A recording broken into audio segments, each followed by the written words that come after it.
Welcome to your favourite YouTube channel mister maths BSR. और आज हमारी क्लास 9th चैप्टर 2 की नेक्स्ट रिवाइज वीडियो, और इसमें हम डिस्कस करेंगे रिमाइंडर थ्योरम। एक्चुअली में जो इंटीजर्स का डिवीजन है वो हम लोगों ने छोटी क्लास में पढ़ा हुआ है। यहाँ हम बात कर रहे हैं पॉलिनोमियल्स के डिवीजन की, और पॉलिनोमियल का डिवीजन भी तुम लोगों ने क्लास 8th में पढ़ा है। और यहाँ हम एक नया कॉन्सेप्ट सीख रहे हैं जिसका यूज करके हम चाहे तो डायरेक्ट रिमाइंडर फाइंड कर सकते हैं। जैसे कि अगर हमें एक पॉलिनोमियल दे दिया जाए और कहा जाए कि इस पॉलिनोमियल से सपोज x+1 से इस पॉलिनोमियल को डिवाइड करो, तो हमें पता है कि जब हम डिवाइड करेंगे तो हमें एक क्वोशिएंट मिलेगा और एक हमारे पास रिमाइंडर बचेगा। तो ये जो रिमाइंडर है ये हम लॉन्ग डिवीजन से भी निकाल सकते हैं और चाहे तो हम डायरेक्ट रिमाइंडर थ्योरम से भी निकाल सकते हैं। हाँ, क्वोशिएंट निकालने के लिए हमारे पास कॉन्सेप्ट केवल लॉन्ग डिवीजन मेथड। तो अब हम इसका जो स्टेटमेंट है अगर उसको देखें ध्यान से, तो कभी कभी ये एग्जाम में लिखने के लिए भी आ जाता है। अगर हम रिमाइंडर थ्योरम का स्टेटमेंट देखें तो इसका जो स्टेटमेंट होता है, let px be any polynomial of degree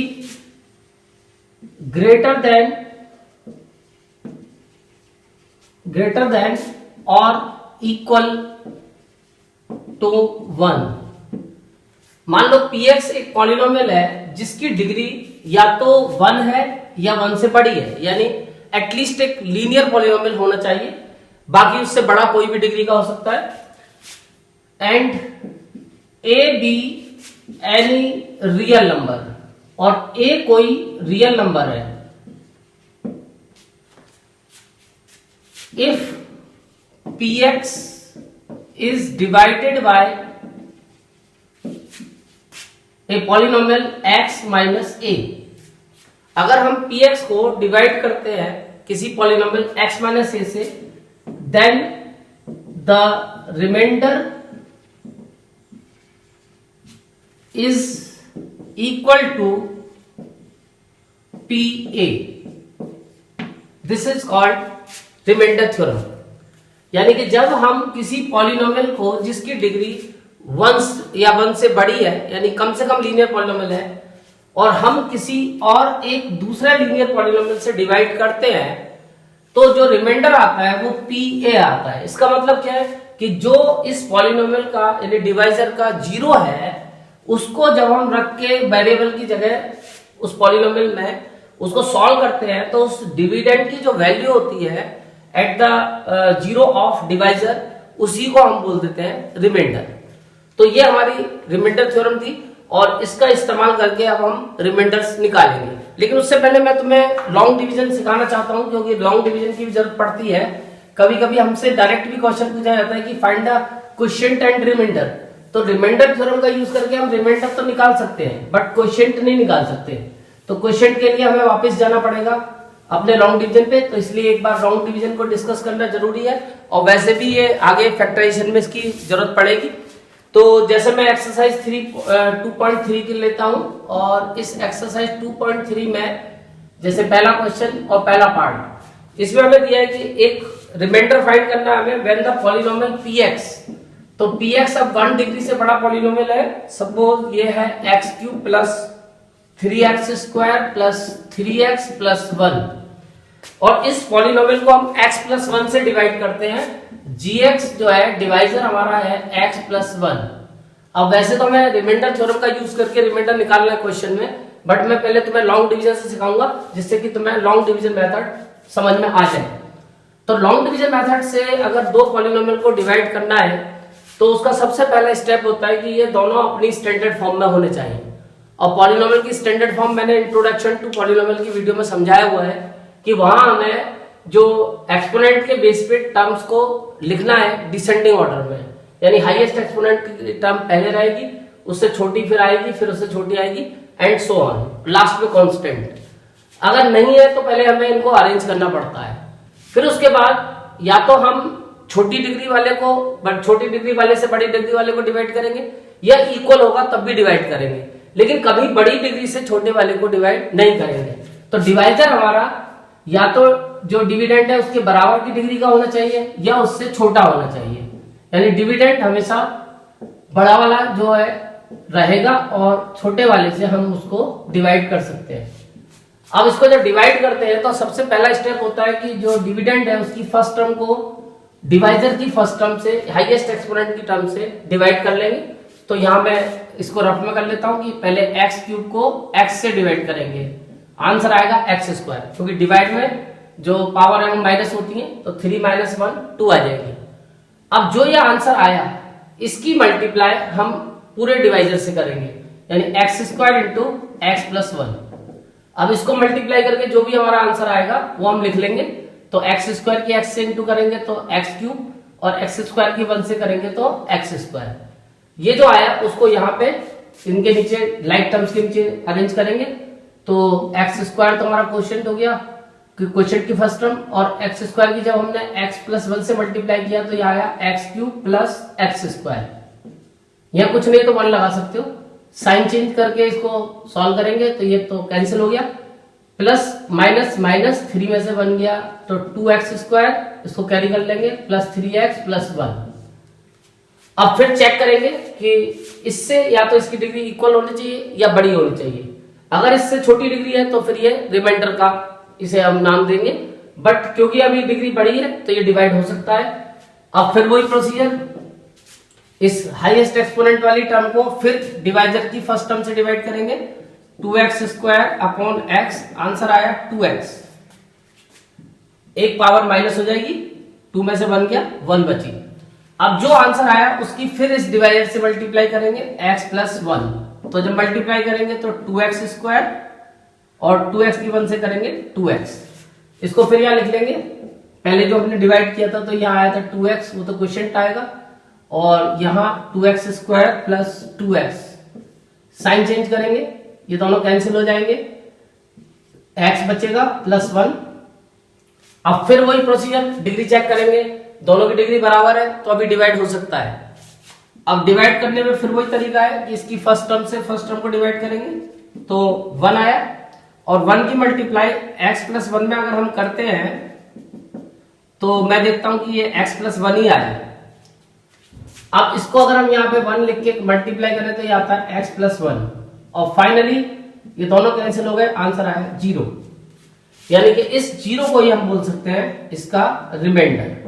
और रिमाइंडर हमेशा उसे बोलेंगे जिसकी डिग्री इससे छोटी हो जाएगी, यानी जब तक ये लीनियर रहेगा तब तक तो डिवाइड होगा, लेकिन जब कांस्टेंट आ जाएगा तो ये डिवाइड नहीं करेंगे और उसको रिमाइंडर का नाम दे देंगे। और जो ये ऊपर आया हमारा वो आंसर हमारा क्वोशिएंट होगा, यानी qx बराबर x square plus 2x plus 1। तो मेरे को उम्मीद है कि ये तुम्हें लॉन्ग डिवीजन समझ में आ गया होगा, इसकी आगे जरूरत पड़ने वाली है। अब हम बात करते हैं रिमाइंडर थ्योरम की। तो अब अगर मैं इसी क्वेश्चन को रिमाइंडर थ्योरम से करना चाहूं तो तुम देखोगे कि ये बहुत शॉर्टकट में हो जाएगा, यानी यहाँ पे हमें जो टाइम लगा है वो सारा टाइम हमारा सेव हो जाएगा और हमें ये सब कुछ नहीं करना पड़ेगा। बहुत आसानी से हम अपना आंसर रिमाइंडर थ्योरम की हेल्प से रिमाइंडर निकाल सकते हैं, और उसके लिए इतना लंबा प्रोसीजर करने की जरूरत नहीं पड़ेगी। अगर केवल हमें रिमाइंडर चाहिए तो बस यहाँ पे लिखना पड़ेगा by remainder theorem. Remainder theorem डाल के तुम सीधा सबसे पहले जो डिवाइजर है इस डिवाइजर का 0 निकालोगे, इसको पहले लेट कर लोगे। एक इससे पिछली वाली वीडियो में मैंने 0 निकालना सिखाया लीनियर पॉलिनोमियल का, कि उसको लीनियर इक्वेशन में कन्वर्ट कर दोगे और उसके बाद इसको सॉल्व करोगे तो ये x की वैल्यू आएगी, जैसे -1 आई, क्योंकि +1 को ट्रांसपोज करेंगे तो -1 हो जाएगा। अब इस 0 पे इस डिविडेंड को सॉल्व करोगे, यानी तुम्हारा रिमाइंडर होगा p-1, और इसका आंसर होगा जब तुम x की जगह -1 पुट करोगे, और इसको सॉल्व करके तुम्हें आंसर मिल जाएगा। और जब इसे सॉल्व करोगे तो माइनस के ऊपर क्यूब है तो -1 ही आएगा, माइनस के ऊपर स्क्वायर लगा है तो प्लस का 1 हो जाएगा, और ये -3 + 1 सॉल्व करेंगे तो -1 + 3 -3 + 1, लाइक साइन को से ऐड करेंगे, पहले प्लस प्लस के ऐड करेंगे और माइनस माइनस के, तो -4 + 4, आंसर इज 0। तो हमने देखा कि ये रिमाइंडर हमारा बहुत जल्दी निकल आया। तो ये रिमाइंडर निकालने का हमारे पास शॉर्टकट तरीका है रिमाइंडर थ्योरम, जिसका नाम है और इसका यूज करके हम आसानी से रिमाइंडर निकाल सकते हैं बिना किसी ज्यादा टेंशन के। अब इस एक्सरसाइज में वैसे बहुत सारे पार्ट दिए हुए हैं, ये फर्स्ट क्वेश्चन के मैं इनमें से एक पार्ट और करा देता हूं, जैसे कि थर्ड पार्ट है इसका। तो थर्ड पार्ट में जो हमारा px है वो तो सेम ही रहेगा पूरे क्वेश्चन में, px तो यही रहेगा x³ plus 3x square plus 3x plus 1, और जो हमारा gx है अब वो केवल x दिया है। तो इसको जब हम करेंगे तो बाय रिमाइंडर थ्योरम डाल के, बाय रिमाइंडर थ्योरम, और अब हम जब इसका जीरो निकालेंगे तो ये जो कांस्टेंट टर्म है इसका जीरो केवल जीरो ही हो सकता है। तो जब इसको हम x की इक्वल लेट करेंगे तो x की वैल्यू समझ लो जीरो ही आ गई। तो उस जीरो पे अब हमें सॉल्व करके रिमाइंडर निकालना है p0, यानी 0 का क्यूब प्लस 3 इंटू 0 का स्क्वायर प्लस 3 इंटू 0 प्लस 1। तो ये तो 0 प्लस 0 प्लस 0 प्लस 1, यानी फाइनल आंसर 1। तो मुझे उम्मीद है कि ये तुम्हारी समझ में आ रहा होगा, और ये निकालना बहुत इजी है। केवल तुम्हें बस डिवाइजर का जीरो निकाल के उस पे डिविडेंड को सॉल्व करना है, डिविडेंड की वैल्यू फाइंड करनी है at the zero of divisor, वही हमारा रिमाइंडर हो जाएगा। अभी मैं इसका एक पार्ट और करा रहा हूं कि उसकी डिमांड काफी रहती है। इसका फोर्थ पार्ट है, और इस पार्ट में हमें दिया हुआ है x प्लस पाई। तो अक्सर इसको लोग पूछते हैं, पाई से थोड़ा डरते हैं, पर डरने की जरूरत नहीं है। पाई का मतलब यहाँ पे कुछ भी नहीं है, केवल पाई ही समझो इसे। अब जब तुम इसका रिमाइंडर सॉल्व करोगे p माइनस पाई और x की जगह जब माइनस पाई पुट करोगे तो तुम देखोगे तुम्हारा आंसर ऐसे ही आ जाएगा, कुछ इसमें तुम्हें टेंशन लेने की जरूरत नहीं पड़ेगी। यानी ये तो आ गया माइनस पाई क्यूब, माइनस का स्क्वायर प्लस होता है 3 pi square minus 3 pi plus 1, यही तुम्हारा रिमाइंडर है, इसमें कुछ सॉल्व नहीं करना। तो इसलिए इस क्वेश्चन से डरने की जरूरत नहीं है। इसमें हमें जो दिया हुआ है वो पाई दिया है, तो उसको पाई की तरह ही ट्रीट करना है, उसमें कोई अपना दिमाग लगाने की जरूरत नहीं है। अब इसका एक पार्ट मैं और करा देता हूं, 5 प्लस 2x, ये gx जो दिया है इसका फिफ्थ पार्ट है, उसमें दिया है gx 5 प्लस 2x, तो एक फ्रैक्शन वाला हो जाएगा। इसको जब लेट करेंगे हम, लेट 5 प्लस 2x इक्वल 0। अब इससे जब जीरो सॉल्व करेंगे तो पहले ये x की टर्म है, ये कांस्टेंट है, तो कांस्टेंट को ट्रांसपोज करेंगे तो 2x इक्वल माइनस 5, और x की वैल्यू आई माइनस 5/2, तो रिमाइंडर आएगा p माइनस 5/2, यानी डिविडेंड को सॉल्व करेंगे माइनस 5/2 पुट करके, जहां जहां x आ रहा है वहां माइनस 5/2 पुट कर दो, और इसे सॉल्व करके जो आंसर आया वही हमारा रिमाइंडर है। अब इसको जब सॉल्व करोगे, माइनस का क्यूब है, माइनस में आएगा आंसर, 5 का क्यूब 5 5 जा 25, 5 जा 125, और 2 का क्यूब 8 प्लस 3 माइनस का स्क्वायर प्लस हो जाएगा, 5 का स्क्वायर 25/4 प्लस माइनस माइनस 5 3 जा 15/2। अब इसमें तुम चाहो तो एलसीएम ले सकते हो, कोई दिक्कत नहीं है। ओवरऑल एलसीएम आया 8, तो माइनस 125 प्लस यहाँ 75 हो गया, और 75 की 4 2 जा 8, 2 से मल्टीप्लाई होगी, यहाँ पे 2 4 जा 8, 15 की 4 से मल्टीप्लाई होगी, और 1 8 जा 8, 1 की 8 से मल्टीप्लाई होगी, और इसको सॉल्व कर देंगे माइनस 125 प्लस 75 2 जा 150 माइनस 15 4 जा 60 प्लस 8 1 जा 8। अब इसको और सॉल्व करेंगे तो लाइक टर्म को सॉल्व करो, पहले लाइक साइन जैसे माइनस माइनस के ऐड कर लो, तो ये जाएगा माइनस का 125 185, और प्लस प्लस के ऐड करो तो 158/8। अब इसको माइनस करोगे तो 15 माइनस 8 7, और 7 माइनस 5 2, और 1 में से 1 चला गया, यानी आया माइनस का साइन माइनस 27/8।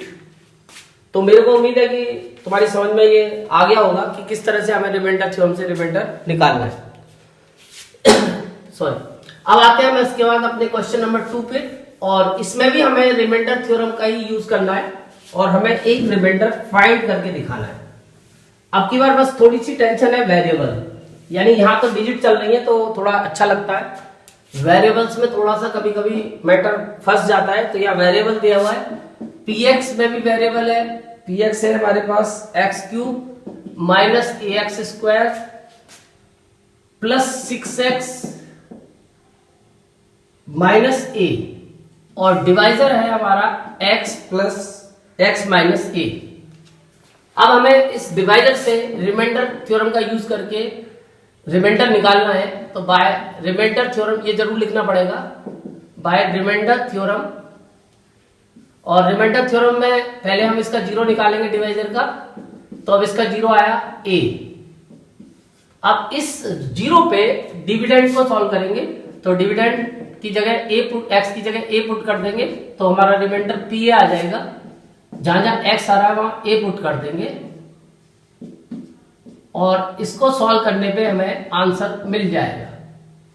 अब ये तो a³ हो गया, अब मल्टीप्लाई पावर ऐड होती है, ये 1 और 2 मिला के क्यूब हो जाएगा, और 6a माइनस a³ से a³ कट गया, और 6a में से a माइनस करा, यानी a का मतलब 1a, तो 6 में से 1 गया यानी कि 5a, तो reminder is 5a।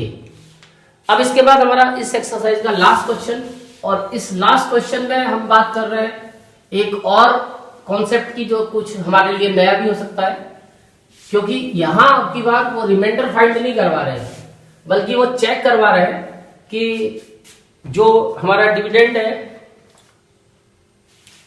3x³ plus 7x, question number 3, इसमें px है 3x³ प्लस 7x, और हमें चेक करना है कि whether 7 plus 3x is a factor. एक दूसरा पॉलिनोमियल दिया है, लीनियर पॉलिनोमियल 7 प्लस 3x, और हमें चेक करना है क्या 7 प्लस 3x इस px का फैक्टर है या नहीं। तो इसका पता जो चलेगा वो रिमाइंडर से चलेगा, क्योंकि ये हमने बचपन से पढ़ा है कि जैसे 3 से अगर हम 6 को डिवाइड करते हैं, 3 2 6, तो हम कह सकते हैं कि 3 इज ए फैक्टर ऑफ 6, यानी कि जब किसी चीज से कोई चीज कंप्लीटली डिवाइड होती है तो वो उसका फैक्टर बन जाती है, लेकिन उसके लिए रिमाइंडर को चेक करना होता है। रिमाइंडर मस्ट बी 0, यानी फैक्टर किसी भी चीज को जब पूरा पूरा डिवाइड करेगा, जैसे 3 6 को पूरा डिवाइड करेगा तो 3 इज ए फैक्टर ऑफ 6, अगर 3 15 को पूरा डिवाइड करेगा तो 3 इज ए फैक्टर ऑफ 15। तो gx अगर px को पूरा पूरा डिवाइड करेगा, यानी रिमाइंडर 0 बचेगा, तो हम कह सकते हैं कि gx is a factor of px। तो उसके लिए अब हमें सारा काम करना पड़ेगा रिमाइंडर का, और इनडायरेक्टली हमें रिमाइंडर ही निकालना पड़ेगा, और अगर रिमाइंडर 0 आता है तब हम कह सकते हैं कि ये इसका फैक्टर है। अब इससे अगर x की वैल्यू निकालेंगे तो 7 को इधर शिफ्ट करेंगे -7, x की वैल्यू आई -7/3, तो हम सिंपल अपना रिमाइंडर ही निकालेंगे, x की वैल्यू यहाँ पुट कर देंगे 7/3, और सॉल्व कर देंगे इस डिविडेंड को इस वैल्यू पे। तो जब सॉल्व करेंगे तो 3 × -7/3 का क्यूब प्लस 7 × -7/3। अब जब इसको सॉल्व करना है तो तुम्हें दिख रहा होगा, अब ये 3 से 3 कैंसिल नहीं हो सकता, क्योंकि पहले ये क्यूब सॉल्व करना पड़ेगा। तो माइनस का क्यूब माइनस में आता है, 7 का क्यूब 343, और 3 का क्यूब 27, -49/3। अब 3 से अब डिवाइड कर सकते हैं इसको, तो 3 9 या 27, तो -343/9 और -49/3। अब इनका एलसीएम 9 आएगा, तो -343 और 3 3 जा 9 और 49 3 जा, तो 3 9 जा 27, 2 4 3 12 147, तो 147 यहां आ गया। पहले 3 से इसको डिवाइड किया, जो आंसर आया उसके ऊपर मल्टीप्लाई की, तो 3 से 9 को डिवाइड किया 3, और 3 की हमने मल्टीप्लाई की 49 में, तो 147। अब दोनों को ऐड किया, क्योंकि माइनस माइनस के ऐड हो जाएंगे, 7 और 3 10, 4 और 4 8 और 1 9, और 3 और 1 4, -4 90/9।